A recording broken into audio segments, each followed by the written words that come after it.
Hello बच्चों, जैसे कि बोर्ड बिल्कुल पास आ रही है तो क्लास 10th का जो चैप्टर 3 है केमिस्ट्री का, मेटल्स एंड नॉन मेटल्स के ऊपर।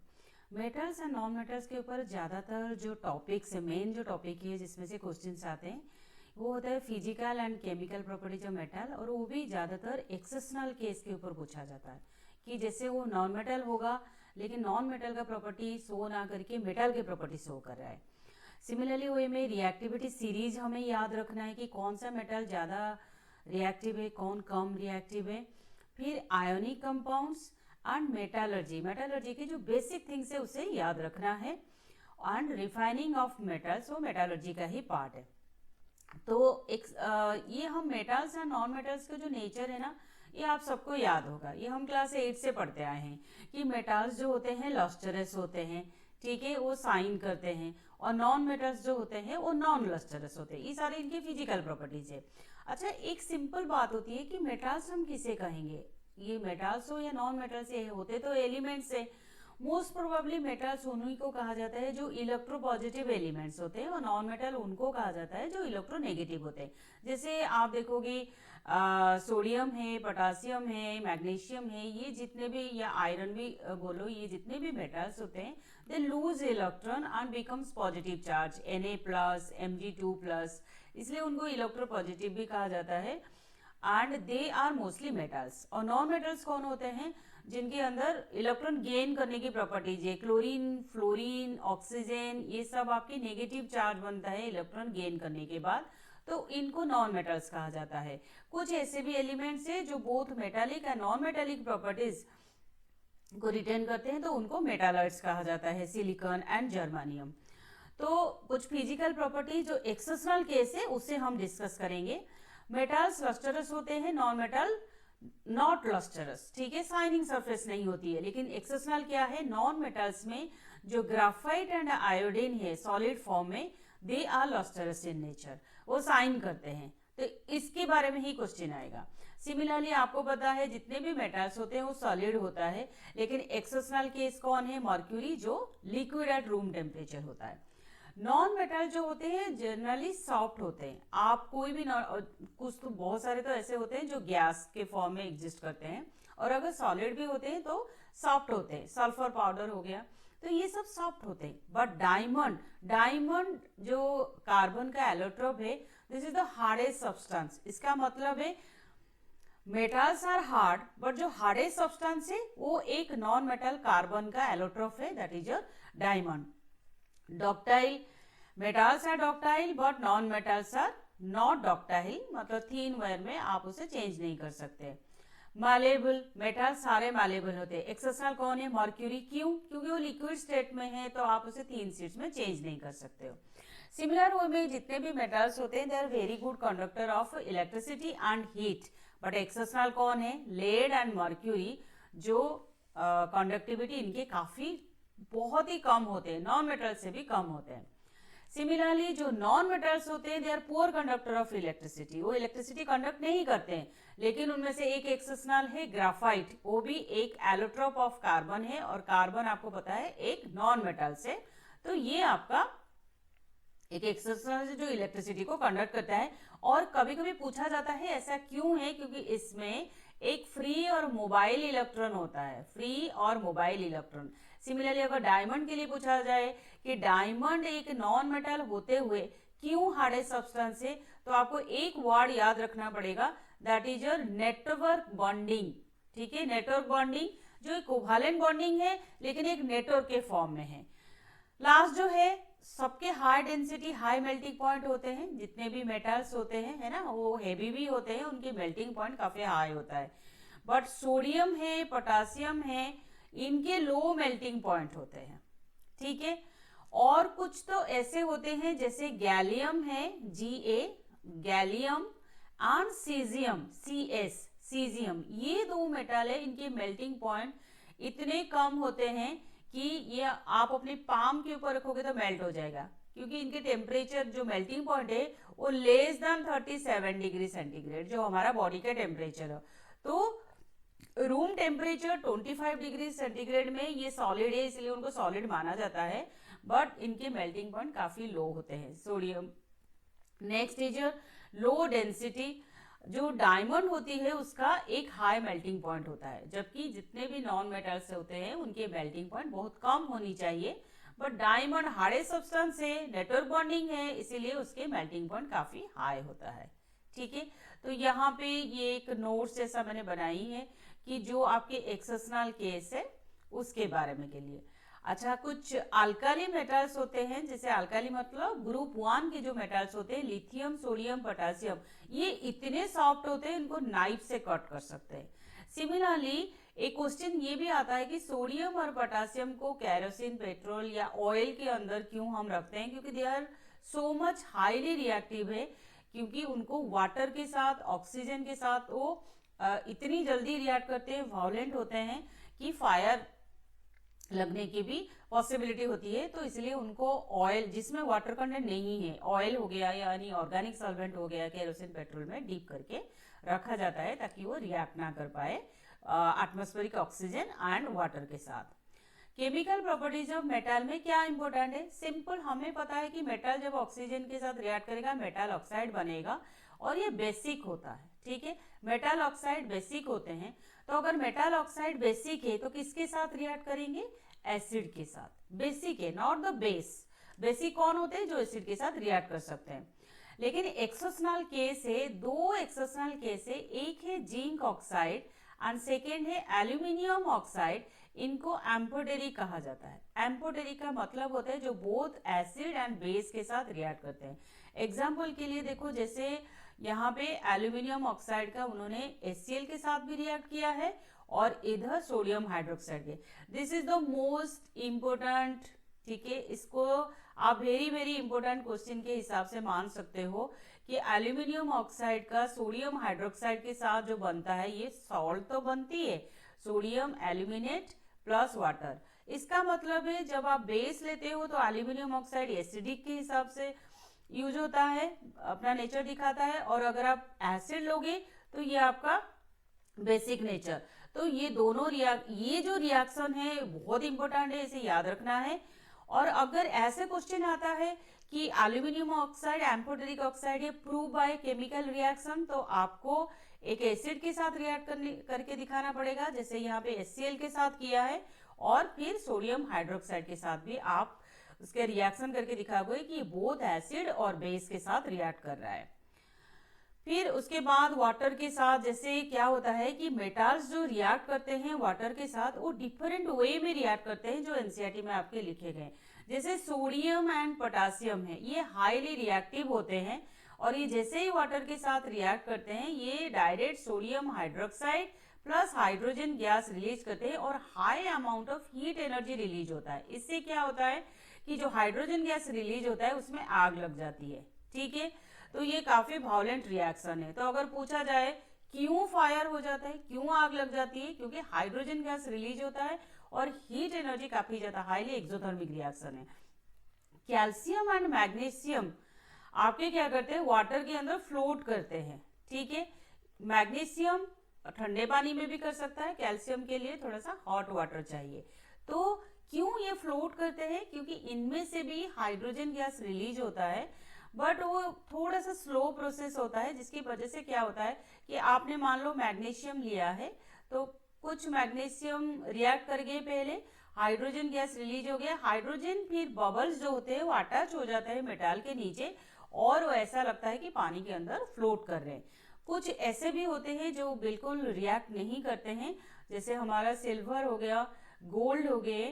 ठीक है, ये नॉन रिएक्टिव होते हैं जो वाटर के साथ, या प्लैटिनम हो गया, ये नॉन रिएक्टिव मेटल्स होते हैं जो रिएक्ट नहीं करते। अच्छा, फिर इसके बाद आते हैं कि मेटल्स एसिड के साथ रिएक्ट करते हैं, नहीं बिल्कुल करते हैं, और सॉल्ट फॉर्मेशन करते हैं। ठीक है, तो लेकिन एक्सेप्शनल केस यहाँ पे क्या आएगा, except magnesium and manganese no metal react with nitric acid. ठीक है, तो इसी के ऊपर क्वेश्चन आएगा कि नाइट्रिक एसिड के साथ कौन से मेटल रिएक्ट करता है, या ऐसा कौन सा बाकी जितने भी मेटल्स है कौन से एसिड के साथ वो रिएक्ट नहीं करते। फिर इसके बाद आते हैं नॉन मेटल्स। नॉन मेटल पता है ना, ऑक्सीजन के साथ रिएक्ट करेंगे तो non metallic oxide, and they are your acidic in nature. पर नॉन मेटल वाटर के साथ रिएक्ट नहीं करते हैं, ना ही एसिड के साथ रिएक्ट करते हैं। बट नॉन मेटल आपके सॉल्ट सोल्यूशन के साथ रिएक्ट कर सकते हैं और रिएक्टिविटी वाइज उसको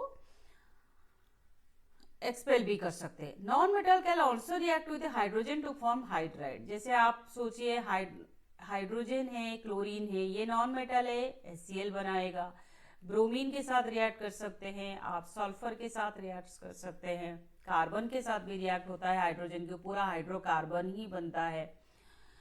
फिर नेक्स्ट जो आपको याद रखना है सबसे इंपॉर्टेंट है reactivity series of metals. Reactivity series में पहले हाईली रिएक्टिव वालों को याद रखना है, दे आर हाईली रिएक्टिव, और इनको भी आप रिएक्टिविटी वाइज याद रखोगे, नहीं तो आप प्रॉब्लम सॉल्व नहीं कर पाओगे।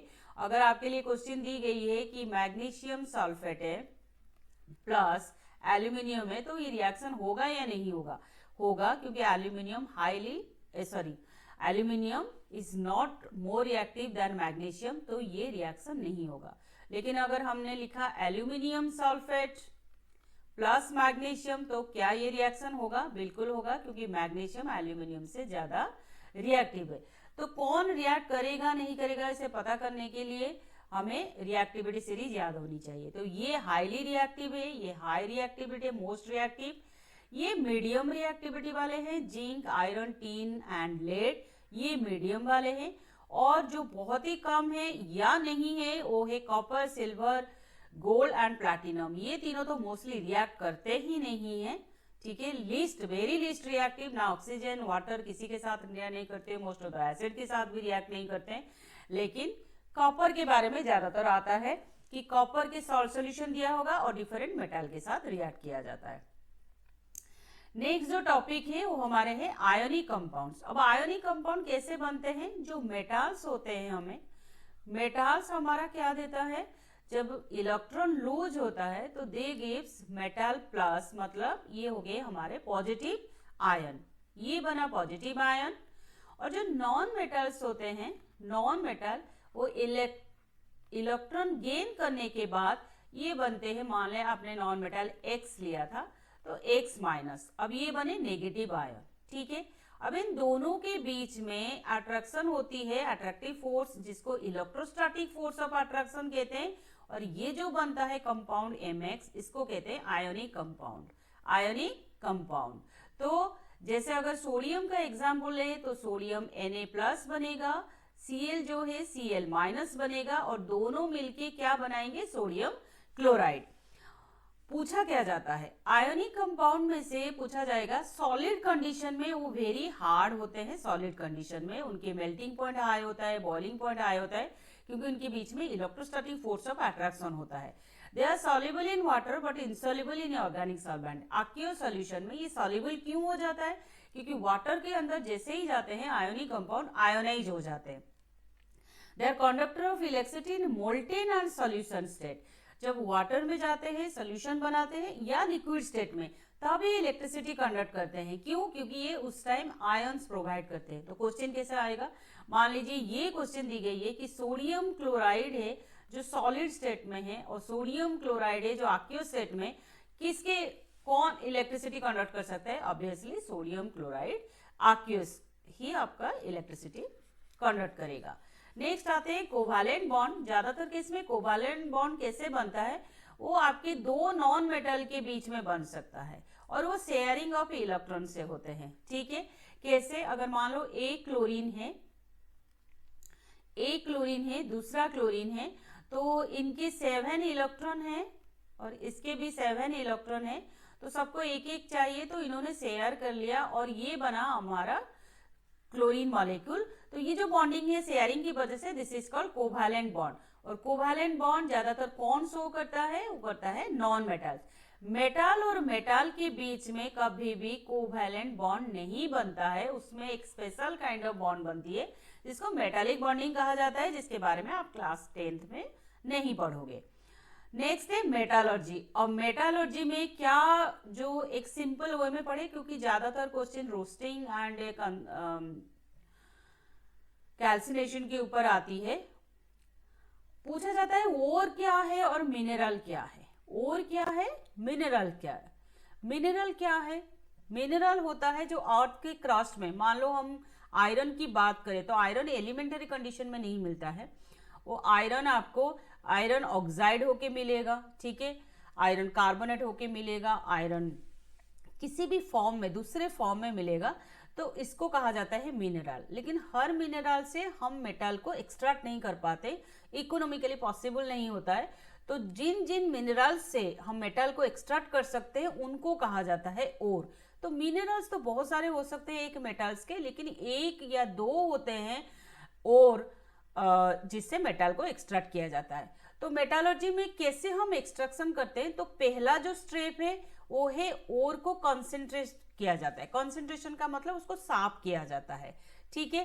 तो कंसंट्रेशन ऑफ ओर में फिर डिफरेंट मेथड है, जैसे मैग्नेटिक मेथड है, आपके वाटर से उसको वॉश भी किया जाता है, इस टाइप के मेथड है।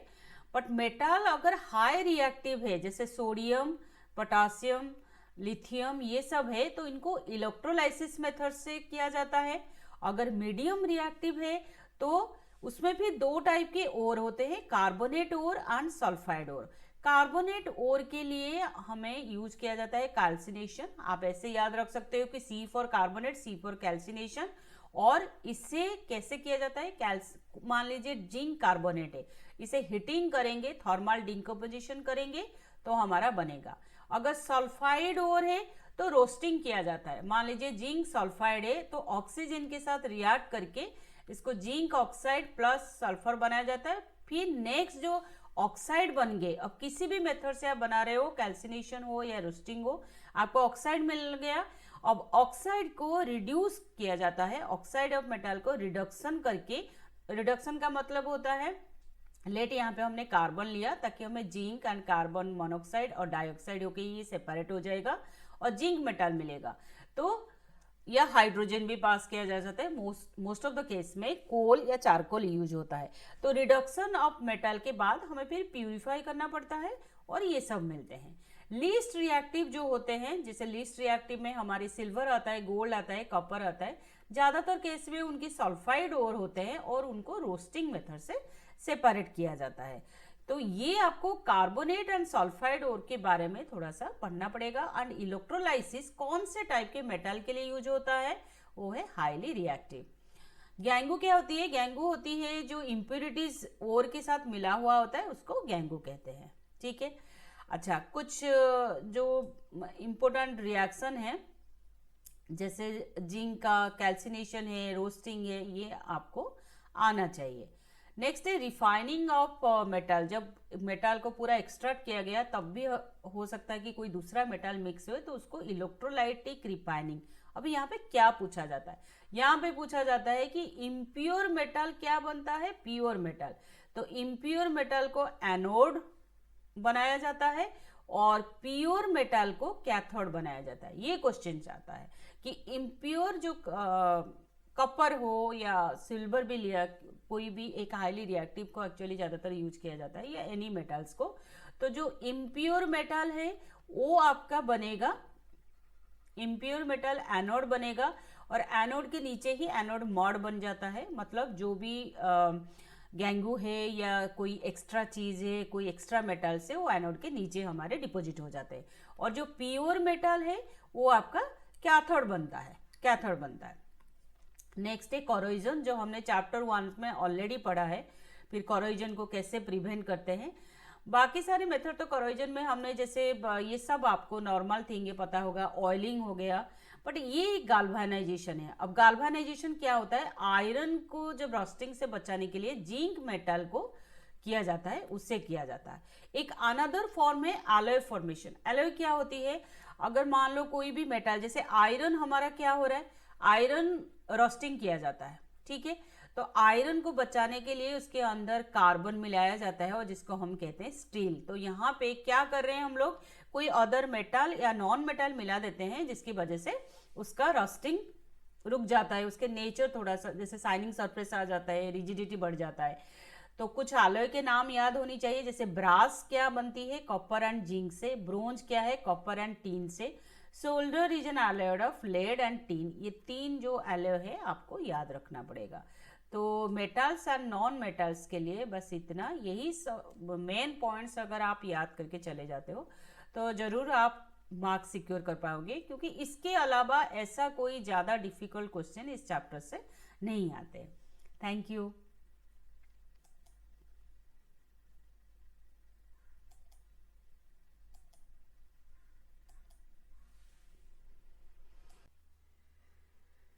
हेलो बच्चों, जैसे कि बोर्ड बिल्कुल पास आ रही है, तो क्लास 10th का जो चैप्टर 3 है केमिस्ट्री का, मेटल्स एंड नॉन मेटल्स के ऊपर, मेटल्स एंड नॉन मेटल्स के ऊपर ज़्यादातर जो टॉपिक्स है, मेन जो टॉपिक है जिसमें से क्वेश्चंस आते हैं, वो होता है physical and chemical properties of metal, और वो भी ज़्यादातर एक्सेप्शनल केस के ऊपर पूछा जाता है कि जैसे वो नॉन मेटल होगा लेकिन नॉन मेटल का प्रॉपर्टी शो ना करके मेटल की प्रॉपर्टी शो कर रहा है।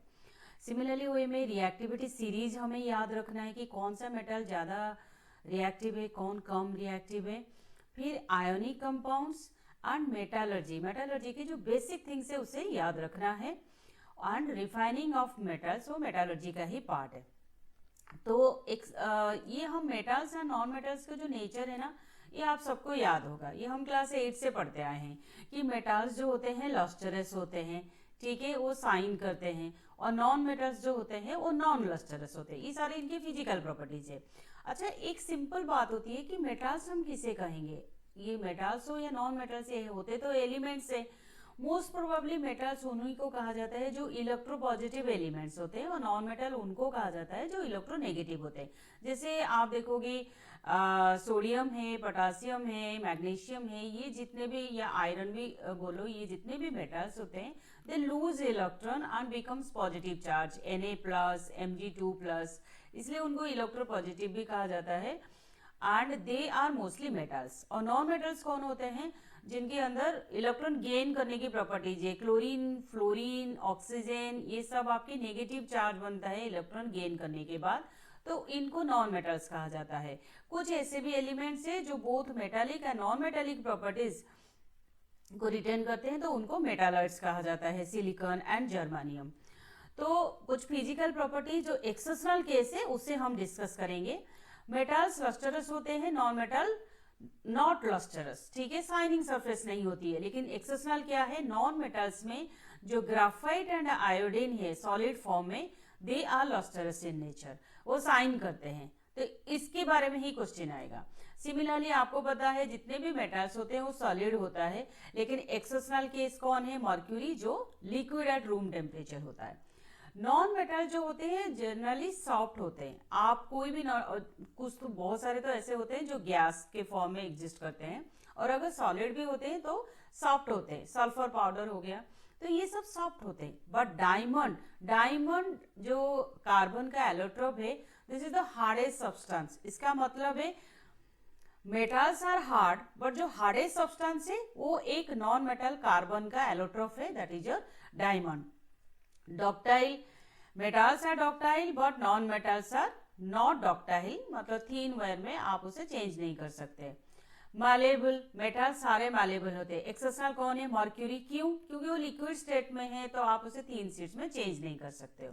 सिमिलर वे में जितने भी मेटल्स होते हैं, they are very good conductor of electricity and heat. But exceptional कौन है, लेड एंड मर्क्यूरी, जो कंडक्टिविटी इनके काफी बहुत ही कम होते हैं, नॉन मेटल से भी कम होते हैं।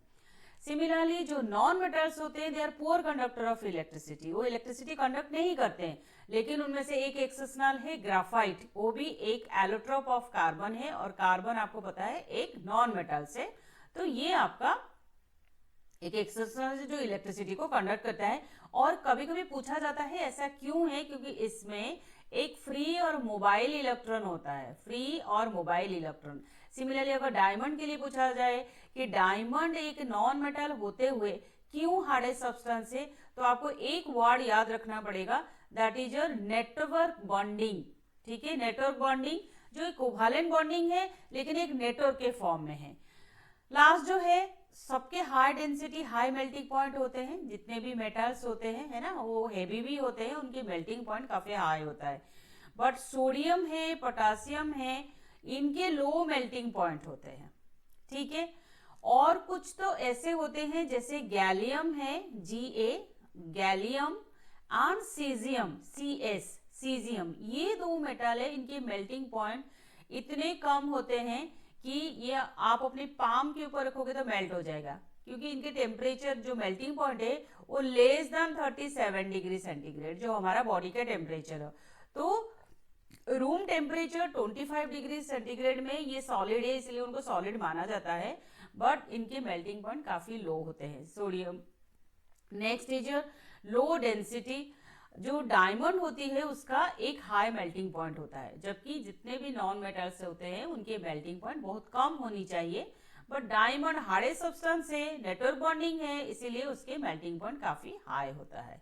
ठीक है, तो यहाँ पे ये एक नोट्स जैसा मैंने बनाई है कि जो आपके एक्सेप्शनल केस है उसके बारे में के लिए। अच्छा, कुछ अल्काली मेटल्स होते हैं, जैसे अल्काली मतलब ग्रुप 1 के जो मेटल्स होते हैं, लिथियम, सोडियम, पोटेशियम, ये इतने सॉफ्ट होते हैं इनको नाइफ से कट कर सकते हैं। सिमिलरली एक क्वेश्चन ये भी आता है कि सोडियम और पोटेशियम को केरोसिन, पेट्रोल या ऑयल के अंदर क्यों हम रखते हैं, क्योंकि they are so much highly reactive है, क्योंकि उनको वाटर के साथ, ऑक्सीजन के साथ वो इतनी जल्दी रिएक्ट करते हैं, वायलेंट होते हैं कि फायर लगने की भी पॉसिबिलिटी होती है। तो इसलिए उनको ऑयल जिसमें वाटर कंटेंट नहीं है, ऑयल हो गया यानी ऑर्गेनिक सॉल्वेंट हो गया, केरोसिन, पेट्रोल में डीप करके रखा जाता है ताकि वो रिएक्ट ना कर पाए एटमॉस्फेरिक ऑक्सीजन एंड वाटर के साथ। केमिकल प्रॉपर्टीज ऑफ मेटल में क्या इंपॉर्टेंट है, सिंपल हमें पता है कि मेटल जब ऑक्सीजन के साथ रिएक्ट करेगा मेटल ऑक्साइड बनेगा, और ये बेसिक होता है। ठीक है, मेटल ऑक्साइड बेसिक होते हैं, तो अगर मेटल ऑक्साइड बेसिक है तो किसके साथ रिएक्ट करेंगे, एसिड के साथ। बेसिक है, नॉट द बेस। बेसिक कौन होते हैं, जो एसिड के साथ रिएक्ट कर सकते हैं। लेकिन एक्सेप्शनल केस है, दो एक्सेप्शनल केस है, एक है जिंक ऑक्साइड एंड सेकेंड है एल्यूमिनियम ऑक्साइड। इनको एम्फोटेरी कहा जाता है। एम्फोटेरी का मतलब होता है जो बोथ एसिड एंड बेस के साथ रिएक्ट करते हैं। एग्जाम्पल के लिए देखो, जैसे यहाँ पे एल्यूमिनियम ऑक्साइड का उन्होंने HCl के साथ भी रिएक्ट किया है और इधर सोडियम हाइड्रोक्साइड के। This is the most important. ठीक है, इसको आप वेरी वेरी इंपॉर्टेंट क्वेश्चन के हिसाब से मान सकते हो कि एल्यूमिनियम ऑक्साइड का सोडियम हाइड्रोक्साइड के साथ जो बनता है, ये सॉल्ट तो बनती है, सोडियम एल्यूमिनेट प्लस वाटर। इसका मतलब है जब आप बेस लेते हो तो एल्यूमिनियम ऑक्साइड एसिडिक के हिसाब से यूज होता है, अपना नेचर दिखाता है, और अगर आप एसिड लोगे तो ये आपका बेसिक नेचर। तो ये दोनों ये जो रिएक्शन है बहुत इंपॉर्टेंट है, इसे याद रखना है। और अगर ऐसे क्वेश्चन आता है कि एल्यूमिनियम ऑक्साइड एम्फोटेरिक ऑक्साइड है प्रूव बाय केमिकल रिएक्शन, तो आपको एक एसिड के साथ रिएक्ट करके दिखाना पड़ेगा, जैसे यहाँ पे HCl के साथ किया है, और फिर सोडियम हाइड्रोक्साइड के साथ भी आप उसके रिएक्शन करके दिखाओगे कि बोथ एसिड और बेस के साथ रिएक्ट कर रहा है। फिर उसके बाद वाटर के साथ, जैसे क्या होता है कि मेटल्स जो रिएक्ट करते हैं वाटर के साथ, वो डिफरेंट वे में रिएक्ट करते हैं, जो एनसीईआरटी में आपके लिखे गए। जैसे सोडियम एंड पोटेशियम है, ये हाईली रिएक्टिव होते हैं, और ये जैसे ही वाटर के साथ रिएक्ट करते हैं ये direct sodium hydroxide plus hydrogen gas release करते हैं, और high amount of heat energy release होता है। इससे क्या होता है कि जो हाइड्रोजन गैस रिलीज होता है उसमें आग लग जाती है। ठीक है, तो ये काफी वायलेंट रिएक्शन है। तो अगर पूछा जाए क्यों फायर हो जाता है, क्यों आग लग जाती है, क्योंकि हाइड्रोजन गैस रिलीज होता है और हीट एनर्जी काफी ज्यादा, हाईली एक्सोथर्मिक रिएक्शन है। कैल्शियम एंड मैग्नीशियम आपके क्या करते हैं, वाटर के अंदर फ्लोट करते हैं। ठीक है, मैग्नीशियम ठंडे पानी में भी कर सकता है, कैल्शियम के लिए थोड़ा सा हॉट वाटर चाहिए। तो क्यों ये फ्लोट करते हैं, क्योंकि इनमें से भी हाइड्रोजन गैस रिलीज होता है, बट वो थोड़ा सा स्लो प्रोसेस होता है, जिसकी वजह से क्या होता है कि आपने मान लो मैग्नीशियम लिया है, तो कुछ मैग्नीशियम रिएक्ट कर गए, पहले हाइड्रोजन गैस रिलीज हो गया, हाइड्रोजन फिर बबल्स जो होते हैं वो अटैच हो जाता है मेटल के नीचे, और वो ऐसा लगता है कि पानी के अंदर फ्लोट कर रहे हैं। कुछ ऐसे भी होते हैं जो बिल्कुल रिएक्ट नहीं करते हैं, जैसे हमारा सिल्वर हो गया, गोल्ड हो गए। ठीक है, ये नॉन रिएक्टिव होते हैं जो वाटर के साथ, या प्लैटिनम हो गया, ये नॉन रिएक्टिव मेटल्स होते हैं जो रिएक्ट नहीं करते। अच्छा, फिर इसके बाद आते हैं कि मेटल्स एसिड के साथ रिएक्ट करते हैं, नहीं बिल्कुल करते हैं, और सॉल्ट फॉर्मेशन करते हैं। ठीक है, तो लेकिन एक्सेप्शनल केस यहाँ पे क्या आएगा, except magnesium and manganese no metal react with nitric acid. ठीक है, तो इसी के ऊपर क्वेश्चन आएगा कि नाइट्रिक एसिड के साथ कौन से मेटल रिएक्ट करता है, या ऐसा कौन सा बाकी जितने भी मेटल्स है कौन से एसिड के साथ वो रिएक्ट नहीं करते। फिर इसके बाद आते हैं नॉन मेटल्स। नॉन मेटल पता है ना, ऑक्सीजन के साथ रिएक्ट करेंगे तो non metallic oxide and they are your acidic in nature. पर नॉन मेटल वाटर के साथ रिएक्ट नहीं करते हैं, ना ही एसिड के साथ रिएक्ट करते हैं। बट नॉन मेटल आपके सॉल्ट सोल्यूशन के साथ रिएक्ट कर सकते हैं और रिएक्टिविटी वाइज उसको एक्सपेल भी कर सकते हैं। Non metal can also react with hydrogen to form hydride. जैसे आप सोचिए हाइड्रोजन है, क्लोरीन है, ये नॉन मेटल है, HCl बनाएगा। ब्रोमीन के साथ रिएक्ट कर सकते हैं आप, सल्फर के साथ रिएक्ट कर सकते हैं, कार्बन के साथ भी रिएक्ट होता है, हाइड्रोजन के पूरा हाइड्रोकार्बन ही बनता है। फिर नेक्स्ट जो आपको याद रखना है सबसे इंपॉर्टेंट है reactivity series of metals. Reactivity series में पहले हाईली रिएक्टिव वालों को याद रखना है, दे आर हाईली रिएक्टिव, और इनको भी आप रिएक्टिविटी वाइज याद रखोगे, नहीं तो आप प्रॉब्लम सॉल्व नहीं कर पाओगे। अगर आपके लिए क्वेश्चन दी गई है कि मैग्नीशियम सल्फेट है प्लस एल्यूमिनियम है तो ये रिएक्शन होगा या नहीं होगा? होगा, क्योंकि aluminium is not more reactive than magnesium, तो ये रिएक्शन नहीं होगा। लेकिन अगर हमने लिखा एल्यूमिनियम सल्फेट प्लस मैग्नीशियम तो क्या ये रिएक्शन होगा? बिल्कुल होगा, क्योंकि मैग्नीशियम एल्यूमिनियम से ज्यादा रिएक्टिव है। तो कौन रिएक्ट करेगा नहीं करेगा इसे पता करने के लिए हमें रिएक्टिविटी सीरीज याद होनी चाहिए। तो ये हाईली रिएक्टिव है, ये हाई रिएक्टिविटी, मोस्ट रिएक्टिव। ये मीडियम रिएक्टिविटी वाले हैं, zinc, iron, tin and lead, ये मीडियम वाले हैं। और जो बहुत ही कम है या नहीं है वो है copper, silver, gold and platinum. ये तीनों तो मोस्टली रिएक्ट करते ही नहीं है, ठीक है। लीस्ट, वेरी लीस्ट रिएक्टिव, ना ऑक्सीजन, वाटर किसी के साथ रिएक्ट नहीं करते, मोस्ट ऑफ द एसिड के साथ भी रिएक्ट नहीं करते। लेकिन कॉपर के बारे में ज्यादातर आता है कि कॉपर के सॉल्ट सॉल्यूशन दिया होगा और डिफरेंट मेटल के साथ रिएक्ट किया जाता है। नेक्स्ट जो टॉपिक है वो हमारे हैं आयोनिक कंपाउंड्स। अब आयोनिक कंपाउंड कैसे बनते हैं? जो मेटल्स होते हैं, हमें मेटल्स हमारा क्या देता है? जब इलेक्ट्रॉन लूज होता है तो दे गिव्स मेटल प्लस, मतलब ये हो गए हमारे पॉजिटिव आयन, ये बना पॉजिटिव आयन। और जो नॉन मेटल्स होते हैं, नॉन मेटल, वो इलेक्ट्रॉन गेन करने के बाद ये बनते हैं, मान लें आपने नॉन मेटल X लिया था तो X माइनस, अब ये बने नेगेटिव आयन, ठीक है। अब इन दोनों के बीच में अट्रैक्शन होती है, अट्रैक्टिव फोर्स, जिसको इलेक्ट्रोस्टैटिक फोर्स ऑफ अट्रैक्शन कहते हैं। और ये जो बनता है कंपाउंड Mx, इसको कहते हैं आयोनिक कंपाउंड, आयोनिक कंपाउंड। तो जैसे अगर सोडियम का एग्जाम्पल ले तो सोडियम Na+ बनेगा, Cl जो है Cl- बनेगा, और दोनों मिलके क्या बनाएंगे? Sodium chloride. पूछा क्या जाता है आयोनिक कंपाउंड में से? पूछा जाएगा सॉलिड कंडीशन में वो वेरी हार्ड होते हैं, सॉलिड कंडीशन में उनके मेल्टिंग पॉइंट हाई होता है, बॉइलिंग पॉइंट हाई होता है, क्योंकि उनके बीच में इलेक्ट्रोस्टैटिक फोर्स ऑफ अट्रैक्शन होता है। They are soluble in water but insoluble in organic solvent. Aqueous solution में ये सॉल्युबल क्यों हो जाता है? क्योंकि वाटर के अंदर जैसे ही जाते हैं आयोनिक कंपाउंड आयोनाइज हो जाते हैं। They are conductor of electricity in molten and solution state. जब वाटर में जाते हैं, सोल्यूशन बनाते हैं, या लिक्विड स्टेट में, तब ये इलेक्ट्रिसिटी कंडक्ट करते हैं। क्यों? क्योंकि ये उस टाइम आयंस प्रोवाइड करते हैं। तो क्वेश्चन कैसे आएगा? मान लीजिए ये क्वेश्चन दी गई है कि सोडियम क्लोराइड है जो सॉलिड स्टेट में है और सोडियम क्लोराइड है जो एक्वस स्टेट में, किसके कौन इलेक्ट्रिसिटी कंडक्ट कर सकता है? ऑब्वियसली सोडियम क्लोराइड एक्वस ही आपका इलेक्ट्रिसिटी कंडक्ट करेगा। नेक्स्ट आते हैं कोवालेंट बॉन्ड। ज्यादातर केस में कोवालेंट बॉन्ड कैसे बनता है?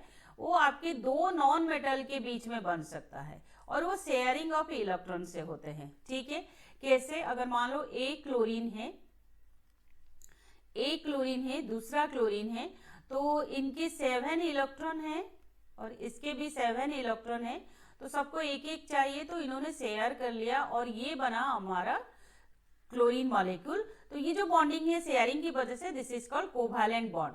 और कोवैलेंट बॉन्ड ज्यादातर कौन शो करता है? वो करता है नॉन मेटल। मेटल और मेटल के बीच में कभी भी कोवैलेंट बॉन्ड नहीं बनता है, उसमें एक स्पेशल काइंड ऑफ बॉन्ड बनती है जिसको मेटालिक बॉन्डिंग कहा जाता है, जिसके बारे में आप क्लास 10th में नहीं पढ़ोगे। नेक्स्ट है मेटालर्जी। और मेटालर्जी में क्या, जो एक सिंपल वे में पढ़े, क्योंकि ज्यादातर क्वेश्चन रोस्टिंग एंड एक कैल्सिनेशन के ऊपर आती है। पूछा जाता है ओर क्या है और मिनरल क्या है। ओर क्या है, मिनरल क्या है। मिनरल क्या है, मिनरल होता है जो अर्थ के क्रस्ट में, मान लो हम आयरन की बात करें तो आयरन एलिमेंटरी कंडीशन में नहीं मिलता है, वो आयरन आपको आयरन ऑक्साइड होके मिलेगा, ठीक है, आयरन कार्बोनेट होके मिलेगा, आयरन किसी भी फॉर्म में, दूसरे फॉर्म में मिलेगा, तो इसको कहा जाता है मिनरल। लेकिन हर मिनरल से हम मेटल को एक्सट्रैक्ट नहीं कर पाते, इकोनॉमिकली पॉसिबल नहीं होता है। तो जिन जिन मिनरल से हम मेटल को एक्सट्रैक्ट कर सकते हैं उनको कहा जाता है ओर। तो मिनरल्स तो बहुत सारे हो सकते हैं एक मेटल्स के, लेकिन एक या दो होते हैं ओर जिससे मेटल को एक्सट्रैक्ट किया जाता है। तो मेटालर्जी में कैसे हम एक्सट्रैक्शन करते हैं, तो पहला जो स्टेप है वो है ओर को कॉन्सेंट्रेट किया जाता है। कॉन्सेंट्रेशन का मतलब उसको साफ किया जाता है, ठीक है। तो कॉन्सेंट्रेशन ऑफ ओर में फिर डिफरेंट मेथड है, जैसे मैग्नेटिक मेथड है, आपके वाटर से उसको वॉश भी किया जाता है, इस टाइप के मेथड है। बट मेटल अगर हाई रिएक्टिव है, जैसे सोडियम, पोटासियम, लिथियम, ये सब है, तो इनको इलेक्ट्रोलाइसिस मेथड से किया जाता है। अगर मीडियम रिएक्टिव है तो उसमें फिर दो टाइप के ओर होते हैं, carbonate ore and sulphide ore. Carbonate ore के लिए हमें यूज किया जाता है कैल्सिनेशन। आप ऐसे याद रख सकते हो कि C for carbonate, C for calcination. और इससे कैसे किया जाता है, मान लीजिए जिंक कार्बोनेट है, इसे हीटिंग करेंगे, थर्मल डिकम्पोजिशन करेंगे तो हमारा बनेगा।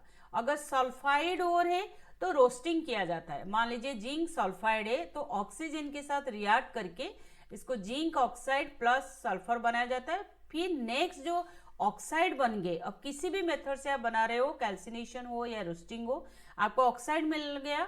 अब ऑक्साइड को रिड्यूस किया जाता है, ऑक्साइड ऑफ मेटल को रिडक्शन करके, रिडक्शन का मतलब होता है, लेट यहाँ पे हमने कार्बन लिया ताकि हमें जिंक एंड कार्बन मोनोक्साइड और डाइऑक्साइड होके ये सेपरेट हो जाएगा और जिंक मेटल मिलेगा। तो या हाइड्रोजन भी पास किया जा सकता है, मोस्ट ऑफ द केस में कोल या चारकोल यूज होता है। तो रिडक्शन ऑफ मेटल के बाद हमें फिर प्यूरिफाई करना पड़ता है और ये सब मिलते हैं। लीस्ट रिएक्टिव जो होते हैं, जैसे लीस्ट रिएक्टिव में हमारी सिल्वर आता है, गोल्ड आता है, कॉपर आता है, ज्यादातर केस में उनकी सल्फाइड ओर होते हैं और उनको रोस्टिंग मेथड से सेपरेट किया जाता है। तो ये आपको कार्बोनेट एंड सल्फाइड ओर के बारे में थोड़ा सा पढ़ना पड़ेगा। एंड इलेक्ट्रोलाइसिस कौन से टाइप के मेटल के लिए यूज होता है, वो है हाईली रिएक्टिव। गैंगू क्या होती है, गैंगू होती है जो इम्प्योरिटीज ओर के साथ मिला हुआ होता है, उसको गैंगू कहते हैं, ठीक है। अच्छा, कुछ जो इम्पोर्टेंट रिएक्शन है, जैसे जिंक का कैल्सिनेशन है, रोस्टिंग है, ये आपको आना चाहिए। नेक्स्ट है रिफाइनिंग ऑफ मेटल। जब मेटल को पूरा एक्सट्रैक्ट किया गया तब भी हो सकता है कि कोई दूसरा मेटल मिक्स हो, तो उसको इलेक्ट्रोलाइटिक रिफाइनिंग। अभी यहाँ पे क्या पूछा जाता है, यहाँ पे पूछा जाता है कि इम्प्योर मेटल क्या बनता है, प्योर मेटल। तो इम्प्योर मेटल को एनोड बनाया जाता है और प्योर मेटल को कैथोड बनाया जाता है। ये क्वेश्चन चाहता है कि इम्प्योर जो कॉपर हो या सिल्वर भी लिया, कोई भी एक हाईली रिएक्टिव को एक्चुअली ज्यादातर यूज किया जाता है, या एनी मेटल्स को। तो जो इम्प्योर मेटल है वो आपका बनेगा, इम्प्योर मेटल एनोड बनेगा, और एनोड के नीचे ही एनोड मॉड बन जाता है। मतलब जो भी गैंगू है या कोई एक्स्ट्रा चीज है, कोई एक्स्ट्रा मेटल से, वो एनोड के नीचे हमारे डिपॉजिट हो जाते हैं। और जो प्योर मेटल है वो आपका कैथोड बनता है, कैथोड बनता है। नेक्स्ट है कोरोजन, जो हमने चैप्टर 1 में ऑलरेडी पढ़ा है। फिर कोरोजन को कैसे प्रिवेंट करते हैं, बाकी सारे मेथड तो कोरोजन में हमने, जैसे ये सब आपको नॉर्मल थिंग ये पता होगा, ऑयलिंग हो गया, बट ये गाल्वानाइजेशन है। अब गाल्वानाइजेशन क्या होता है, आयरन को जब रोस्टिंग से बचाने के लिए जिंक मेटल को किया जाता है, उससे किया जाता है। एक अनदर फॉर्म है एलॉय फॉर्मेशन। एलॉय क्या होती है, अगर मान लो कोई भी मेटल, जैसे आयरन हमारा क्या हो रहा है, आयरन रोस्टिंग किया जाता है, ठीक है। तो आयरन को बचाने के लिए उसके अंदर कार्बन मिलाया जाता है और जिसको हम कहते हैं स्टील। तो यहाँ पे क्या कर रहे हैं हम लोग, कोई अदर मेटल या नॉन मेटल मिला देते हैं जिसकी वजह से उसका रोस्टिंग रुक जाता है, उसके नेचर थोड़ा सा जैसे शाइनिंग सरफेस आ जाता है, रिजिडिटी बढ़ जाता है। तो कुछ अलॉय के नाम याद होनी चाहिए, जैसे ब्रास क्या बनती है, कॉपर एंड जिंक से। ब्रोंज क्या है, कॉपर एंड टीन से। Solder is an alloy of lead and tin. ये तीन जो अलॉय है आपको याद रखना पड़ेगा। तो मेटल्स एंड नॉन मेटल्स के लिए बस इतना, यही मेन पॉइंट्स अगर आप याद करके चले जाते हो तो जरूर आप मार्क्स सिक्योर कर पाओगे, क्योंकि इसके अलावा ऐसा कोई ज़्यादा डिफिकल्ट क्वेश्चन इस चैप्टर से नहीं आते। Thank you.